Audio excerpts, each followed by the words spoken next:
How's it going, everyone? The Michelangelo has just come out. I woke up at 5 a.m. to make this video, so I apologize for my tired voice. It is a secondary focused. As you can see, the main turrets actually are on the middle of the ship, so you can't shoot them. You can shoot them. You just have to open up a good broadside to do it. So you can't shoot them directly forward or directly behind you. But because it's a secondary focus ship, gone ahead and equipped the secondary mod in the first slot. I think it's called secondary battery mod 2. We have propulsion mod, mod 2 of course, and then the concealment mod. And right now, this is the one I'm a little bit iffy on. I have gunfire control systems mod 2 as my fourth mod, but that could change. Maybe to a faster reload or perhaps faster reload for the secondaries themselves. But for right now, I wanted a little bit better dispersion and a little bit better range. So we'll see how it evolves in the game and what mod I end up settling on there. But I think that this is the best looking one for right now. And then you do have the option to shoot SAP out of your main battery. Your secondaries are all SAP, but your main battery you can choose HE or SAP. And then of course you will always have the armor penetrating shells, the AP shells on there. The trade-off is that you have, I think, a 2.4 second longer reload with the SAP, but I'm keeping that on there for now. I think I will mostly actually shoot AP, so I might go back down and go ahead and get a faster reload if I switch that up. These are stats right now that I'm showing you with Mimbelli. He's the agility commander for the Italians. Oh, and let's get into the consumables real quick. You can swap out your heal if you want for sonar or a AA or the what do they call that actually? Defensive AA slot. But I'm gonna keep the heal. I want the repair party, and it's a decent one. This ship has a lot of hit points. We'll get into that pretty quickly here. In fact, I'll look at it right now. So 66,100 hit points is the base, I believe. I don't think I've done anything to change that with my commander build. Um, the main batteries are 320 millimeter, and you can see that even with range in the fourth slot for my mods, I am only at 16.1 kilometers. So you do not have a lot of range with this if you are going with an agility commander, which I am going to do. I think a lot of people might run Paolo di Revel on there. I think that's the commander's name, the French battleship commander that has the enhanced secondaries as well. But really, I think I put that on there, and I only got a little bit more on my secondary battery range, and there were a lot more trade-offs. And I just felt that Mimbelli was the better commander for this gameplay in particular. But right now I have 9.4 kilometers range of secondary battery. My main battery shells do 9,700 for the AP and 9,500 for the SAP. And then it looks like my secondary batteries, the 152s, do 3,650 damage and per shell hit, or that's the maximum damage, of course. And then the smaller 90 millimeter ones are 1,900 millimeters. So that's a lot of SAP firepower coming out there, and a lot of AP strength as well. If you can get those shells to land, Italian AP can be a little bit trolly though at times. And then another thing to note with this ship is that the Italian torpedoes are usually slow and longer range. These ones are a little bit more almost like the Paolo Emilios, where they're a little bit faster and they do a lot more damage. So 20,000 damage per hit is pretty impressive. There's only 3 per side, so you do have fewer torpedoes, and they only have 8 kilometers of range. But something to keep in mind there. Pretty mid-level AA, nothing really notable. And then right here is why I went with the Agility Cruiser Commander, just to get it up to 37.6 knots. I'll look at the armor scheme in just a second with you, but I think that the armor for this ship is going to be its speed, and it does have a considerable amount of hit points, but once again, the armor scheme is kind of weak. If you're trying to brawl, it's not the greatest for it. So just keep that in mind. It is a good turning circle radius, I think, for the size of the ship.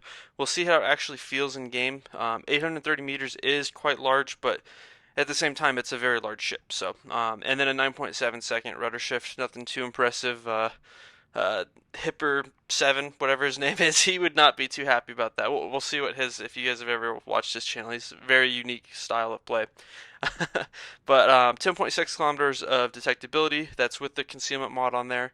And that's just by sea. By air, it's 6.7 kilometers, and when you're in smoke, that's important because you do have a smoke generator, the exhaust smoke on here. It's 7.4 kilometers, and I think that I might have just skipped over that. You do get 5 enhanced secondary targeting slots on there with fully packed, and then you do get the exhaust smoke generator that has a duration of 42.4 seconds and a reload time of 140 seconds, really. So those can be used, I think, in situations where you need to disengage, or do you really want to engage without losing a lot of hit points on getting there. Now, getting into the armor, it is important to note that this has a very weak bow and stern. You can see that it is 25, and in fact, let's pull that up, 25 millimeters on both sides. So quite a lot of things will overmatch you. Pretty much every battleship in the game that you will ever face will overmatch you. So keep that in mind. You just don't really, you want to be using your plating. You have a good armor belt here, 200 millimeters. That is where the strength of your armor will be, and it does make it a little bit more challenging to use, but the higher end players will know how to effectively angle and use this armor to bounce those shells. But it isn't the most consistent armor. It's always easier to have just very good bow and stern armor. And then let's take a look at the citadel. It is very raised, and it's very long. So if you're sitting broadside or anything goes through that armor belt here that we were looking at, it will be hitting you hard. It is important to note here, if I can show, that athwart ships you do have decent armor plating, so you do have a little bit more protection from those shells coming straight head on, and it just that are overmatching you, but it's still not going to do a ton. I wouldn't really rely on that, because that 200 millimeter athwart ship armor can also get penetrated pretty easily whenever it's just flat. So keep that in mind when taking a look at the armor and using the ship in the game, and also when you're shooting at it. Whenever you see someone else have it, know that you can take shots right through that bow. Lastly, let's just talk about the commander that I'm using real quick, Francesco Mimbelli. I hope I'm saying that correctly. If I am not, I apologize to all the Italians out there. But he is the agility commander. For inspirations, I've taken Haruna and Franz von Hipper. That just makes my secondaries as beefy and as accurate as possible. And then we have in the first slot Ingenious. This could change for me. I really like Ingenious. It's just a solid perk overall. But specifically when I'm running the Michelangelo, I could take something else.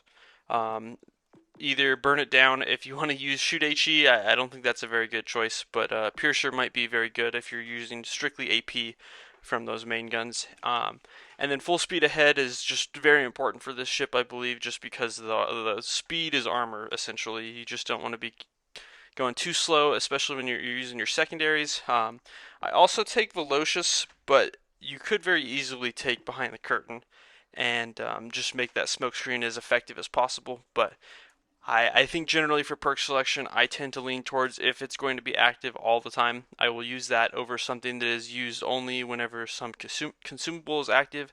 There are a few exceptions to that, but generally I'll take the thing that's affecting my ship the whole battle. And then Smoke on the Water or Steer Clear are the options here. You could run that Hydro, I guess, but I would not recommend it. I would recommend taking the Repair Party. So Smoke on the Water or Steer Clear would be the options that you would most seriously look at. And I would only run by the book if you have like 3 of these things and you're kind of memeing in your div, and then you just stick very close together and you take that minus 20% incoming damage, but really you want to be using fully packed. Alright, so hopping into the gameplay here, we are on the map North. I'm in the Michelangelo, of course. I don't know if you guys do this, but whenever I join a game, I kind of look at the enemy team and see what ships I do not want to face. And in this game, there are 2 Conquerors, and I do not want to face them. And luckily, I guess this is a little bit of a spoiler, I do not face them. One of the things I will say about this gameplay before I get too deep into it is that I do not really face any very big guns. The largest guns I will face are the 381s of the Christopher Colombo. So as I show you this gameplay, it might look a lot of fun. This ship might look very good, but do keep in mind that I am not facing anything bigger than those 381s, or they could even be 380s. I need to double check the Colombo on that, but that is something that you do need to pay attention to in this gameplay, because it is. I think it's a good gameplay for this ship, but I do want to do that little disclaimer that I do not face big guns, and that is something that will be hurting this ship quite a bit whenever you do face them. So keep that in mind. Don't just think, oh wow, this is the best ship in the game, go buy it. You know, that's not what I'm saying at all. I think it's going to be quite a fun ship. You saw there was a Schroeder on the opposing team here, and I think that this is going to be a lot like the Schroeder, where it's a very solid ship. maybe not quite as solid as the Schroeder, but definitely in that category of just a very solid and fun to play ship. I love my brawling cruisers, so I could be a little bit biased there. As you can see, I'm holding shots here. I just don't want to be spotted yet. So I try to time that with the island, and I luckily get that timed quite well so that I don't get spotted whenever I take those shots. Just a little bit of free damage on that Conqueror over there without ever having to take shots from it myself. You can see that the Columbo's on this side. The DD's just spotted. I'm getting ready to shoot it. Oh, I don't have guns on the front, you know, or at least guns that I can fire myself. So my main battery, once again, is on the middle of the ship. So I'm just waiting for my secondaries to kick in here, help take out the, I think that was a Z-44 that popped up there. And at the beginning of the game, something that I think that I think it does make it a difference, but I always try to indicate that I'm going to support the DD with the comms wheel. That a lot of DDs will play more aggressive if they have that little bit of affirmation there at the beginning. So I come around the corner. The Zhao is here with the Columbo. We have killed that DD, so I'm a little bit free from torps. I do have to worry about the Zhao torps, but my main goal here is that once I can go undetected, 20 seconds after firing my main guns, I'm going to try to disengage because I don't want to just run at this Columbo. I launched my torps kind of expecting him to continue on that trajectory, but he is in his smoke screen as well, and he's wise to that, and I guess I'm getting ahead of myself, but he does slow down here and avoid those torpedoes. I have 9.4 kilometer range on these secondary guns, so it's quite effective for me to just be able to sit here, and as long as there's a ship spotted, let my secondaries do the damage for me. If I were to fire right now, my smoke firing penalty would kick off on that Columbo, and I would be detected. Columbo does pop back up, and I realize that he's probably going to accelerate a little bit, drop those torps in front of him this time, hoping that, you know, as he's a wise player, he adjusted his speed last time, that he'll speed up here. Once again, I'm not firing my main guns yet. I want to stay dark, just let my secondaries do their thing. They're SAP secondaries. They're going to do quite a lot of damage whenever they do connect, whenever they do penetrate. And those torpedoes, man, they're thumpers. I'm up to 60,000 damage because I was able to land 2 of them on that Columbo. And I believe that he is flooding, so yeah, it looks like he's taking flooding damage, which I didn't notice whenever I was actually in this game. But I'm not focusing my fire on him. The Zhao, my 320mm shells are going to be more effective, the SAP. So I'll only take shots at this Columbo if he gives me the opportunity to take effective shots like he is now. He's giving me some broadsides, so I try to place those up into a superstructure. I really wish I had a guys on this game. I think that this ship would have looked awesome with those tracers on behind it. And the Holland goes ahead and finishes off that Columbo, and we've effectively won our side. The Zhao does not really have the utility to re-engage here and to try to take this. He doesn't have a radar to spot the DD, and he doesn't have really good firing angles for his torpedoes if he wanted to come down and brawl. I will note also, this Zhao is shooting a lot of AP, has been the whole game. I'm not exactly sure what his strategy is there. He might have a special commander build or something. For his sake, we'll assume that he does, and that's why he's shooting AP out of his Zhao. And I know that the Zhao has effective AP, but it seems like with the ship selections that we have, HE would be maybe the more effective shell choice in a lot of these engagements that he's taking. But the battle slows down a little bit here. I have 93,000 damage. That's not too shabby for winning your side of the game, or your side of the map here. We've won the A side. And now I'm thinking, how do I want to re-engage here? It's great whenever you have these moments in the battle and you're thinking of what's the best way to engage for my team. I noticed when I fired there that I was spotted, and it's something to keep in mind at all times is who are you spotted by. And I was spotted by the DD there, so in my mind I'm thinking that the DD was either in the B capture point. I'm not spotted right now, so as I get closer I can kind of tell he's not in the B capture point, and that means he's probably off to my left. But whenever you do fire and you are spotted, it's good to think of like what can be spotting me and where are they on the map. I choose not to just go and re-engage with that Zhao. I realize that that side's pretty much won. He could go back and try to take it, but it's much easier for me to engage with him if he's not kiting. So if he wants to go back and try to take that side of the map, I would be very happy to go and re-engage with him. But for now, I'll push towards the middle of the map, with my focus on being able to do more for map control than just trying to chase damage, chase kills. So I'm following our DD here into B. And there you go, the Velos, that was who was spotting me earlier. He did go ahead and push through B. I think he was spotted at B before, or at least we knew he was in B because the B capture point was taken. And he's out there on the flank trying to farm battleships. I think that in 90% of cases, that's just a number I made up, but I do think it's a very high percentage of cases. It is not a good decision for DDs to just go out there and try to farm damage for battleships, unless they are purely like a torp boat DD, like a Shimikaze or something. I do notice here that the Zhao is pushing back into A, and so I want to re-engage with my secondaries, and I really leave my DD out here to dry. I didn't know that that battleship was there. We knew he was undetected, and it was just really unfortunate. And I feel bad. If I could apologize to the DD, if he's watching this video, I apologize. I left you there to fight that Karl Johan by yourself, and that's just an engagement that is almost impossible to win there unless you hold onto those torps and run up on him. But it's quite a shock to see a brawling battleship in a 3 kilometers away from you, and you had no idea he was there. So I apologize to that DD. I try to engage here as quickly as possible. In fact, I'm completely ignoring that Zhao. Part of that is because I wanted to sneak up on the Karl Johan. He didn't know where I was exactly.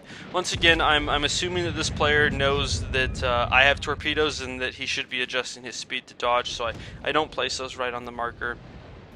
And I apologize to that Holland player. I totally left him out to dry there. Had no idea that that Karl Johan was right there. So that's my fault. I probably should have made that assumption that he'd be right there. But I go ahead and land 2 torpedoes. Once again, massive damage from those. Really helps me chip down the health pool. And shooting those SAP shells into the Pan-Asian, or not Pan-Asian, Pan-European battleship, Karl Johan, is always going to result in a lot of damage. So I'm still ignoring the Zhao here.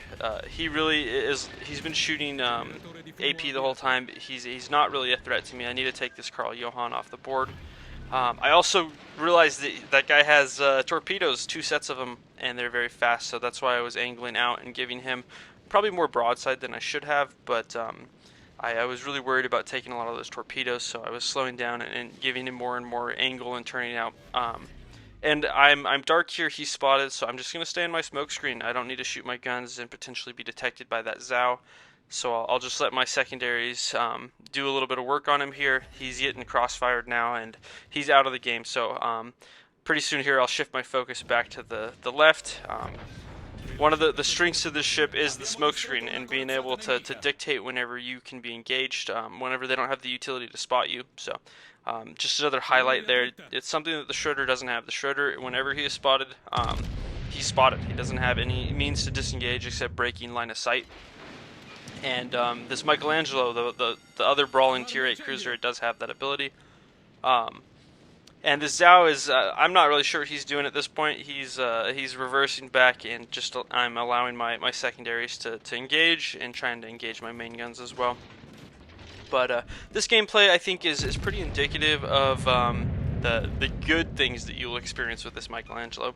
And there is a little bit of the negative. At the beginning, I didn't have shots on that DD because I was going bow into the cap, and looks like my gameplay might have been corrupted here. Not sure exactly what's going on, but I at the beginning I wasn't able to assist in taking out that DD, and we did end up taking him out. But my only option in doing damage to him was my secondaries, and that was a little bit frustrating. I also didn't face big guns in this game, and I think that's really important to note. If you're facing like a Conqueror or a Yamato or even a Louisiana, with the 406s, basically anything that's of that caliber or higher, they're gonna do some chunk damage to you. So ultimately that allowed me to play more aggressive on my side and engage more. I had 258 secondary main battery hits.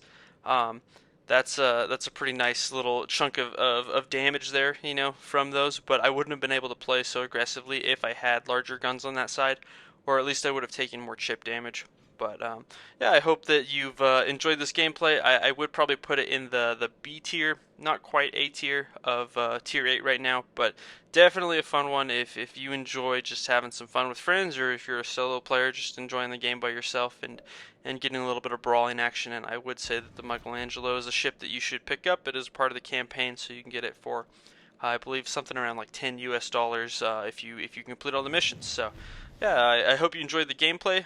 If you could like and subscribe, leave a comment on what you'd like to see next. There's quite a few rental ships right now that are going to be coming into the game in the future. They haven't given times yet, but I would like to do some videos on those. So if anyone has any ones that they want to focus on, let me know, and I will make that first. So it's a small channel. I like talking tactics. I like going over gameplays and kind of talking through my decision making process and evaluating that with hindsight, and just getting better at the game as a community. So I appreciate every one of you, each and every one of you for watching this video, and I hope to see you in future videos and just to continue to grow as a player, to be smarter and to help you guys do the same. So yeah, thank you for watching. Once again, please like and subscribe, and yeah, check out some of my other videos. We went over the patch notes most recently, and then before that, the first video of how to play fleet battles. So thank you once again for watching, and have a good one.